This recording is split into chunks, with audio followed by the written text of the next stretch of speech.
তোমরা এই ফুলটা বাড়িতে নিয়ে যাও। মা শিয়ালিনী সেই ফুলটা নিয়ে কাঁঠাল গাছের গোড়ায় রেখে দেয়, আর সাথে সাথে আশ্চর্যজনক ভাবে সেই গাছে অনেক অনেক ধরনের ইফতারি চলে আসে। শিয়ালিনী, আমি হলাম জাদুর ইফতারি গাছ। ও বাঘিনী মামি, আপনার বাড়ির সব কাজ করে দিয়েছি। সেহরি খাওয়ার পরে যেসব থালাবাটি হয়েছিল পরিষ্কার করে ফেলেছি, এমনকি ঘর বাড়ি সব পরিষ্কার করে অন্য অন্য যা কাজ ছিল সব করে ফেলেছি। এখন কি আমি বাড়িতে যাব?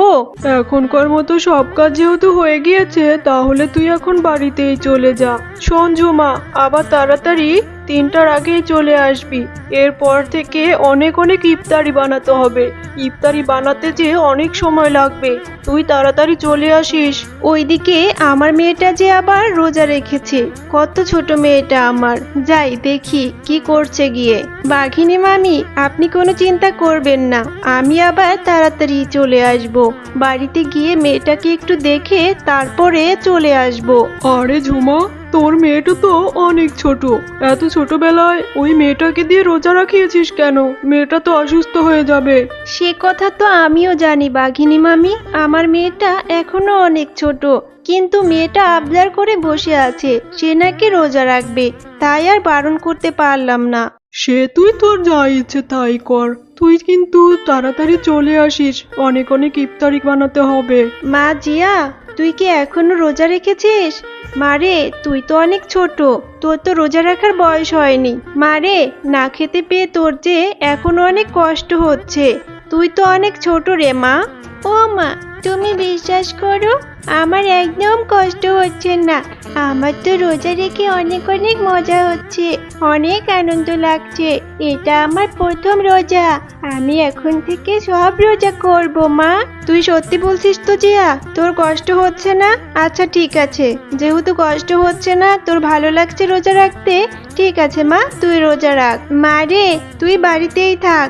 বাঘিনী মামি আমাকে আবার তাড়াতাড়ি যেতে বলেছে, তাদের বাড়িতে নাকি অনেক অনেক ইফতারি করতে হবে আজ। ও মা, বাড়িতে একা একা থাকতে আমার একদম ভালো লাগে না, একা একা একদমই সময় কাটতে চায় না। তুমি আমাকে তোমার সঙ্গে নিয়ে চলো না মা, আমি চুপটি করে তোমার পাশে বসে থাকবো। না রে জিয়া, বাঘিনী মামি যে অনেক কঠোর, সে কাজের অনিয়ম একদম পছন্দ করে না। তুই ছোট মানুষ, গিয়ে আবার কি থেকে না কি করে ফেলবি, এরপর বাঘিনী মামি অনেক কথা শোনাবে। এমনিতেই তুই রোজা রেখেছিস, এরপর যদি আবার বকাবকি শুনিস তোর তো খারাপ লাগবে মা, তার চেয়ে বরং তুই বাড়িতেই থাক। ও মা, বিশ্বাস করো আমি কিচ্ছু করব না, তুমি রান্নাঘরে কাজ করবে আর আমি তোমার পাশে চুপটি করে বসে থাকবো। নিয়ে চলো না মা আমাকে।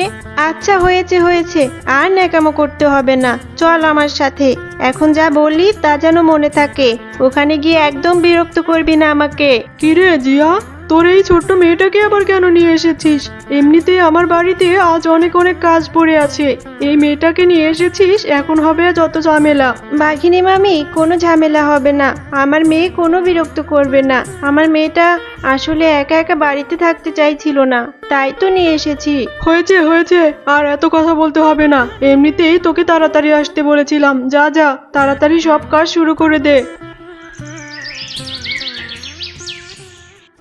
ও মা, তুমি কত ধরনের ইফতারি বানাচ্ছ বাঘিনী কাকিদের বাড়িতে, কিন্তু মা তুমি আমাদের বাড়িতে তো এত ইফতারি বানাও না। আগের বার রোজায়ও তো তুমি শুধু পান্তা ভাত দিয়ে ইফতার করেছিলে। মারে, এত এত ইফতারি বানাতে যে অনেক টাকা লাগে, আমাদের অত টাকা কোথায় রে মা যে এত এত ইফতারি বানাবো? আমরা তো গরিব মানুষ, এত টাকা আমাদের নেই রে মা, এসব তো বড় লোকদের খেলা।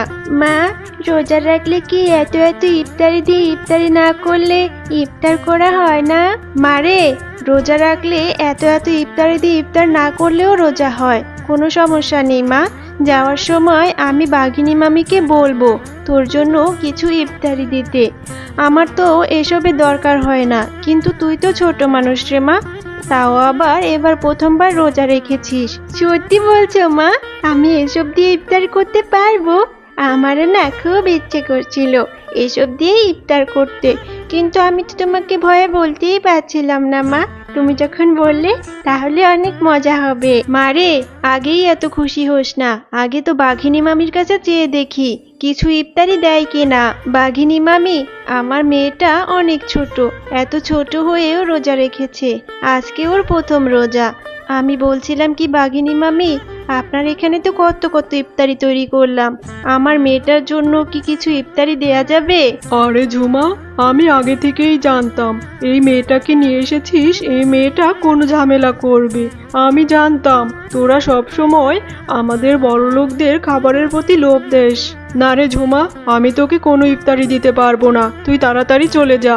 এক্ষুনি আমার ইফতার পার্টির জন্য মেহমান চলে আসবে, তুই তাড়াতাড়ি চলে যা ঝুমা। বাঘিনী ভাবি, বেশি কিছু লাগবে না, আমার মেয়ের জন্য না হয় একটা বেগুনি আর একটা আলুর চপ দিন না।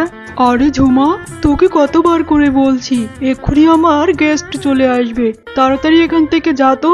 এরপর তারা মা ও মেয়ে মনটা খারাপ করে সেখান থেকে চলে আসে।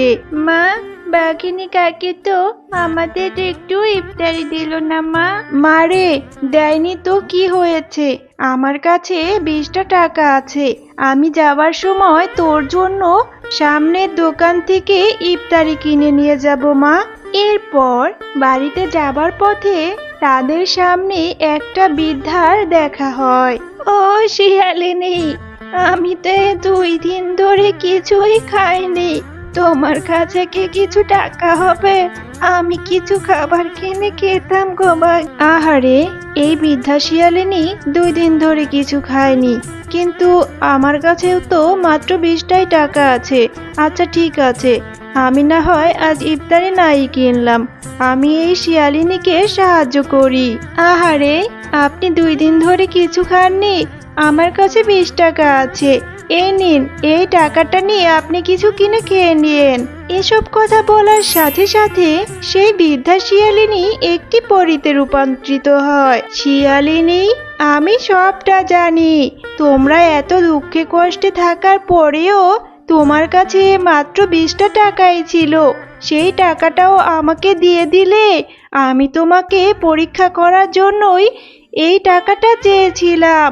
শিয়ালিনী, তুমি অনেক ভালো, আমি তোমার প্রতি সন্তুষ্ট হয়েছি, তাই খুশি হয়ে আমি তোমাকে সাহায্য করতে চাই। আমি তোমাদের মা ও মেয়ে সবকিছুই জানি, তোমরা এই ফুলটা বাড়িতে নিয়ে যাও, বাড়িতে নিয়ে তোমাদের বাড়িতে যেই কাঁঠাল গাছটা আছে সেই গাছের গোড়ায় রেখে দিবে, এরপর তোমাদের মনের আশা পূরণ হয়ে যাবে। এরপর সেই পরীর কথা মতো ঝুমা শিয়ালিনী সেই ফুলটা নিয়ে কাঁঠাল গাছের গোড়ায় রেখে দেয়, আর সাথে সাথে আশ্চর্যজনকভাবে সেই গাছে অনেক অনেক ধরনের ইফতারি চলে আসে। আরে, এ আমি কি দেখছি, এ গাছে তো দেখছি অনেক ধরনের ইফতারি, এমন কোনো পদের ইফতারি নেই এই গাছে নেই। শিয়ালিনী, আমি হলাম জাদুর ইফতারি গাছ, এখন থেকে তোমরা এই গাছ থেকে যত ইচ্ছা তত ইফতারি নিতে পারবে, আর তোমাদের বনে যারা অসহায় আছে তাদেরকে তোমরা এখান থেকে ইফতারি দিয়ে সাহায্য করবে। ঠিক আছে জাদুর ইফতারি গাছ, আমি সবাইকে সাহায্য করব। আজ আমরা গরিব বলে একটু ইফতারি খেতে পারিনি, কিন্তু আমি চাই আর যেন কেউ এ কষ্ট না করে। এখন থেকে আমাদের বনের সবাইকে আমি বিনামূল্যে ইফতারি বিতরণ করব।